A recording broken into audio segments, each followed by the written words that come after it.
আসসালামু আলাইকুম রহমতুল্লাহি ওয়া বারাকাতুহু। আশা করছি সকলে ভালো আছেন। আলহামদুলিল্লাহ আমিও ভালো আছি। তো আজকে আমাদের একটি ফ্রাইডে উপলক্ষে একটা সফর দিতে চাচ্ছি। তো ঢাকার ভিতরে আমরা ছোটোখাটো একটা সফর, এবং এই জায়গাটা সকলেরই পরিচিত, খুবই সুন্দর এবং খুব ভালো লাগার একটা জায়গা। আর এই মুহূর্তগুলোতে এখন গরমের মাঝে এই জায়গাটায় গেলে খুবই ভালো লাগে। তো সেটা সকলের পরিচিত জায়গা দিয়াবাড়িতে আমরা উত্তরা যাচ্ছি। তো আমরা সাইনবোর্ড থেকে ট্রেনে করে আসছি, যেহেতু আজকে ফ্রাইডে মেট্রো রেল অফ থাকার কারণে আমাদের একটু কষ্ট হয়েছে। তবে মেট্রো রেলটা চালু থাকলে আমরা মেট্রো রেলে যাইতে পারতাম, আমাদের জন্য খুবই ভালো হতো। তো সব মিলিয়েই তো যেহেতু আমাদের ঘুরতে হবে, কষ্ট হোক যাই হোক আমাদের ঘুরতে যাইতেই হবে। তো সেই হিসাবে আমরা ট্রেনের কষ্ট করে চলে আসছি। তো আমরা উত্তরা নামার পরে এভাবে রিক্সা দিয়ে আমরা এখন দিয়াবাড়ির দিকে যাচ্ছি। তো মাঝপথে আমাদের ফ্রেন্ড কিছু আমাদের সাথে যোগ হবে। তো ওদের মাদ্রাসার সামনে আমরা ওদেরকে নিয়ে এখন আমরা রিক্সা নিয়ে দিয়াবাড়ির দিকে রওনা করছি, এবং সামনে মেট্রো রেল আপনারা দেখতে পারতেছেন। তবে আমরা ফ্রেন্ড আসলে খুব মজা করতে করতে যাচ্ছিলাম। তো এই ভয়েসগুলো আপনাদের শোনানোর মতো না, এই কারণে আমি ভয়েস দিতেছি, সেই ভয়েসগুলো কেটে। তো এটা হচ্ছে মেট্রো রেলের একদম ফার্স্ট আপনাদের যেটা স্টেশন সেটা। তো আমরা এখন এই মেট্রো রেল রাস্তার নিচ দিয়ে আমরা যাচ্ছি দিয়াবাড়িতে। তো খুবই ভালো লাগতেছিল এবং পরিবেশটা খুবই সুন্দর ছিল, আপনারা অবশ্যই দেখে বুঝতে পারতেছেন। আমাদের সাথে যে আমাদের ফ্রেন্ডরা যাচ্ছে, তো ওর আরেকটা রিক্সায় আসতেছে। তো আমরা ভুলে আরেকটা রাস্তার দিকে চলে গিয়েছিলাম। তো সে জায়গা থেকে আমরা আবার ফিরে রিটার্ন আসি, কিন্তু আমরা বুঝতে পারি নাই এভাবে সুন্দর রাস্তার সাইড দিয়ে প্রকৃতির প্রেমে পড়ে আমরা সব কিছুই ভুলে গিয়েছিলাম। তো আসলে অনেক দিন পরে এরকম আমরা অনেক ফ্রেন্ড সার্কেল একসাথে বের হয়েছি এবং খুবই ভালো লাগতেছিল। তো আমরা দ্বিতীয় স্টেশনে চলে আসছি। তো আমরা এই দিক থেকে তো সামনে গিয়ে আমরা যে স্পটে যাওয়ার ইচ্ছা ছিল সেটা আর একটু সামনে, তবে আমরা একটু ভুল করে আমরা অপর রাস্তায় চলে যাই। তো অবশ্যই ভালো লাগতেছিল যাওয়াতে, আমাদের তেমন কোনো মন খারাপ হয়নি। তো এই জায়গায় উত্তরার ভিতরে সবচেয়ে বড় গরুর হাট যেটা হয়, যেহেতু আমাদের কোরবানির ঈদ চলে গেছে, তো এই জায়গায় গরুর হাট ছিল। তো আমাদের কাছে ভালো লাগতেছিল। তো আমার ফ্রেন্ড সার্কেল ওরা দেখতে পারতেছেন, আর দিনটা খুবই স্মরণীয় হয়ে থাকবে। দিয়াবাড়িতে নতুন করে আমাদের কিছু নৌকা হয়েছে, ওই জায়গায় ঘোরা যায়। তো সেই নৌকায় আমরা ঘোরার জন্য মূলত উদ্দেশ্যে গিয়েছি। তো আমরা যখন চলে আসছি এই জায়গাটায় আমরা আসতে চেয়েছিলাম। তো সব কিছু মিলিয়ে এই জায়গায় কীভাবে কী খরচ লাগে সেগুলো সব কিছু আপনাদেরকে দেখাবো। তো ওরা আমাদের আগেই চলে আসছিল, কিন্তু আমরা ভুলে অন্য রাস্তায় গিয়েছিলাম। তো এই কারণে আমাদের একটু আস্তে আস্তে দেরি হয়ে গিয়েছে। তো সবাই মিলে খুব ভালো ওয়েদার ছিল এবং খুবই ভালো লাগতেছিল। তো এই জায়গায় আমাদের কিছু রেস্টুরেন্টের সিস্টেম আছে যেগুলো পানির উপরে ভাসমান। তো এগুলো ঢাকার ভিতরে পাওয়া যায় না। তো দিয়াবাড়িতেই শুধু দেখতে খুব ভালো লাগতেছিল। বা আমাদের টাঙ্গাইল মির্জাপুর আমি আপনাদেরকে বিগত ভিডিওগুলোতে দেখিয়েছি যেগুলো আছে। তো এরকমের যে দেখতে পাচ্ছেন নৌকা, এইগুলোতে আমরাও অনেক মজা করেছি। আর এই বোটগুলোতে যখন আমরা উঠবেন, এই বোটগুলোর খরচ আপনার জনপ্রতি টাকা নেবে, জনপ্রতি 30 মিনিটে 100 টাকা, ঘন্টায় 200 টাকা নেবে জনপ্রতি। যদি একটা নৌকা আপনারা 3 জন ওঠেন, তাহলে 1 ঘন্টার জন্য 3 জনে আপনার 600 টাকা লাগবে। তো শুধু জনপ্রতি হিসাব, তাদের কোনো নৌকা হিসাবে তাদের হয় না। তো যদি নৌকা হিসাবে হইতো তাহলে আমাদের জন্য। আসসালামু আলাইকুম ওয়া রাহমাতুল্লাহি ওয়া বারাকাতুহু। আপনারা এখন রাস্তায় আমরা কিভাবে আসছি সেই ভিডিওগুলো আপনাদেরকে দেখাইলাম।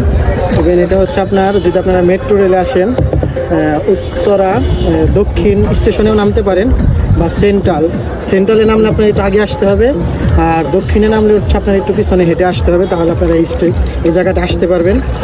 আর এখানে আসলে আধা ঘন্টায় আপনার জনপ্রতি 100 টাকা নেবে, পুরো নৌকাপতি না। নৌকায় 2 জন উঠতে পারবেন, 3 জন উঠতে পারবেন। তো ফ্রাইডেতে আমরা মেট্রো রেল পাই নাই, আমরা আসছি সেই যাত্রাবাড়ি থেকে। আমাদের অনেকটা কষ্ট হয়েছে, ট্রেনে আসছি, ট্রেনে জার্নি করে। আসলে ঘোরাঘুরি শখটাতে একটু বেশি, এই কারণে এগুলো কিছু মনে হয় না। তো যারা আসতে চান এই সুন্দর ভিউ উপভোগ করার জন্য, এটা দিয়াবাড়িতে, আপনারা সামনের ভিউটা দেখতে পারেন।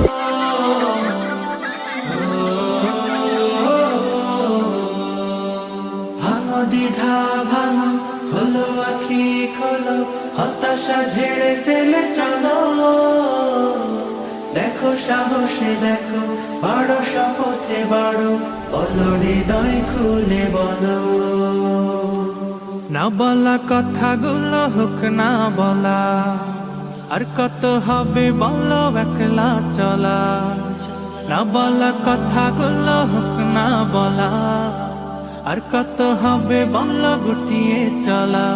বাঁধরে সুর বাঁধো যা হয়নি বাধা আজ, বাঁধরে সুর ভাতিজা তোমরা তো নৌকা চালাইতে পারতেছো না, কেমন লাগতেছে তোমার অনুভূতিটা বলো তো বন্ধু? আলহামদুলিল্লাহ অনেক অনেক ভালো লাগতেছে।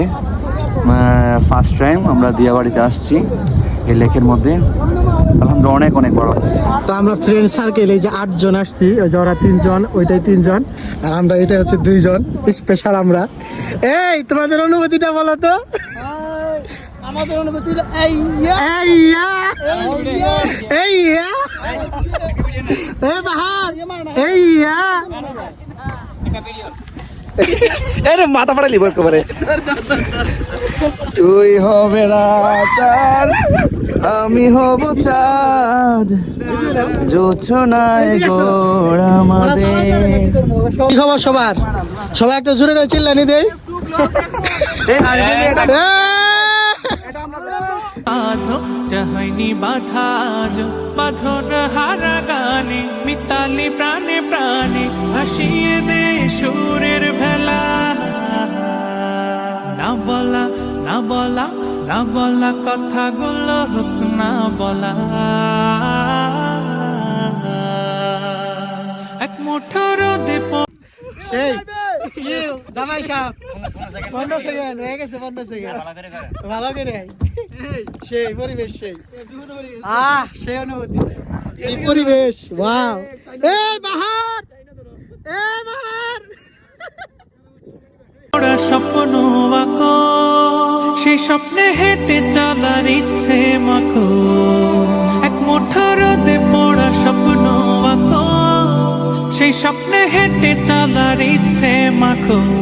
আকরে ছবি আঁকো যা হয়নি আকাজ, আকরে ছবি আঁকো যা হয়নি আকাজ। বাঁধন হারা গানে মিতালি প্রাণে প্রাণে ভাসিয়ে দে সুরের ভেলা। না বলা না বলা না বলা কথাগুলো হোক না বলা।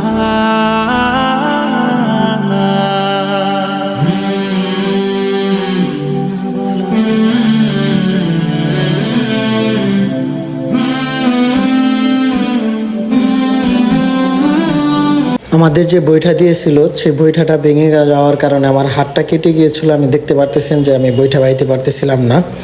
তো সব মিলিয়েই খুবই ভালো লাগতেছিল এবং দিনটা মনে রাখার মতো এবং একটা স্মৃতি হয়ে থাকবে এইটা বন্ধুদের সাথে। তো ও তো খুবই ফিলে ছিল বাহার। তো সব কিছু মিলিয়ে এই যে দেখতে পারতেছেন হাত কেটে একদম অবস্থা খারাপ। তো তারপরেও খুবই ভালো লাগতেছিল, ও খুবই ফিলে ছিল। আর আমাদেরও সময় শেষ হয়ে গিয়েছে, তো আমরা একদম কাছাকাছি চলে আসছি। তো আমরা এখন বুড়ো জায়গায় দিয়ে তো আসার পথে এরকম উত্তরা গেলেই দেখা যায় একদম কাছ থেকে বিমান, কবে যে এটাই চড়ে কোথাও যাব। আর বিকেলের ফুচকা খাওয়ার মুহূর্তটা ছিল এমন। আর সব মিলিয়েই খুব ভালো লাগছে। তো আজকের ভিডিওটা এই পর্যন্ত থাকবে। সবাই ভালো থাকবেন, সুস্থ থাকবেন। ইনশাল্লাহ পরবর্তী কোনো আবার ভিডিওতে দেখা হবে। তো সব মিলিয়ে আসসালামু আলাইকুম ওয়া রাহমাতুল্লাহি ওয়া বারাকাতুহু।